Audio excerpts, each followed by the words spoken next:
ඔන්න අද අපි යමු කැලෑගමේ පාසලේ මොකද වෙන්නේ කියලා බලන්න.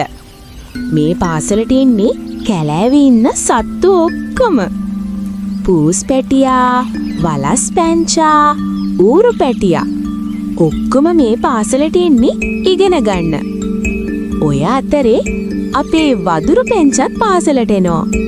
හැබැයි ටිකක් පාරක්කු වෙලා තමයි පාසලට එන්නේ.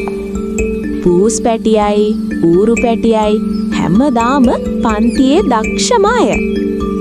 වලස් පැංචත් හොඳට ඉගෙන ගන්නවා.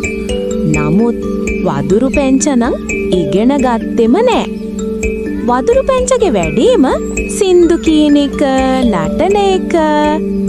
ඒ විතරක් නෙවෙයි, අනිත් ළමයින්ටත් කියනවා ආයෙන්න නටමු, සින්දු කියමු. වදුරු පැංච නිතරම පාසලට යන්නෙත් නෑ. ගෙදර ඉඳන්ම සින්දු කිය නට කාලය ගත කරනවා. එතකොට පූස් පැටියා, ඌරු පැටියා, වලස් පැංචා පාඩම් කරලා හොඳට ඉගෙන ගන්නවා. ගුරුවරුන් කියන දේ අහනවා, දෙමව්පියන් කියන දේ අහනවා. ඔන්න ඉතින් කාලේ ගියා. විභාගයත් ආවා. ලකුණුත් ආවා. පූස් පැටියාට හොඳම ලකුණු, ඌරු පැටියාටත් හොඳම ලකුණු, වලස් පැංචටත් හොඳ ලකුණු. හැබැයි වදුරු පැංචා පන්තියේ අන්තිමයා.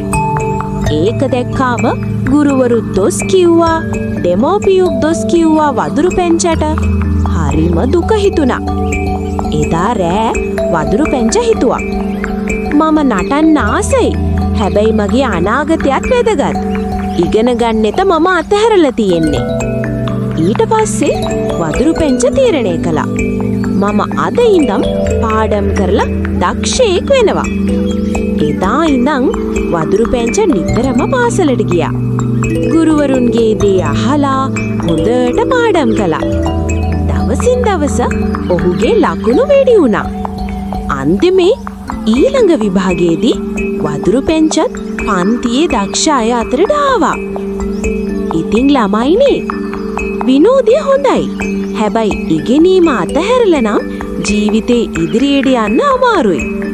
උත්සාහ කළොත් ඕනම කෙනෙක් දක්ෂයෙක් වෙන්න පුළුවන්. එහෙනම් අපි හෙට හමු වෙමු.